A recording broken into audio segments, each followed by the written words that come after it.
আজকে দোকানে jelly candy নিয়ে এসেছি, ব্যবসা করে লালে লাল হয়ে যাবো। আর এগুলো কি দোকানদার তো এই জেলি ক্যান্ডি গুলো ফেলে দিয়ে গেল, আমি তো সেই মজা করে খাবো। এই তো এইখানে একটি জেলি ক্যান্ডি পড়ে আছে, আর এখানেও তো একটি আছে। ইয়াহু, সেই মজা করে খাবো। আমার মধ্যে একটা বুদ্ধি এসেছে, এই তো জেলি ক্যান্ডি গুলো ফাটাই নাই, আর সেই মজা লাগতেছে খাইতে। ওয়াও, সেই সুন্দর জেলি ক্যান্ডি গুলো। আজকে দোকানে লাল বাতি জ্বালাই দিব, দোকানদারকে সেই বোকা বানাবো। আমার মাথায় একটা বুদ্ধি এসেছে, আমি এই সেই বোকা বানাবো দোকানদারকে। এই তো বাবা দোকানে চলে এসেছি, এখন দোকানে গিয়ে ব্যবসা করে লালে লাল হয়ে যাবো, জেলি ক্যান্ডি বিক্রি করে। আরে দোকানদার, তুমি আমারে কেমন জেলি ক্যান্ডি দিয়েছো? জেলি ক্যান্ডি নেই কেন?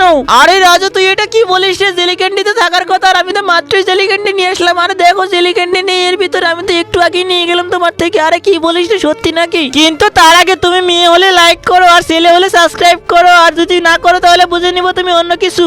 আরে দোকানদার, তুমি ভালো করে দেখো, আমার জেলি ক্যান্ডি দাও নাই কেন? নাহলে কিন্তু আমি সবাইকে বলে দেবো। আরে দাঁড়া, তোর আমি এক্ষুনি জেলি ক্যান্ডি নিচ্ছি, এই নে তোর দুইটা জেলি ক্যান্ডি নিয়ে নে। আরে ওয়াও, সেই সুন্দর তো, আমি এখন সেই মজা করে খাবো, চলে গেলাম। আজকে তো ব্যবসা করার আগেই লালে লাল হয়ে গেলাম। আরে কি, আমার তো চুনা লেগে গেল।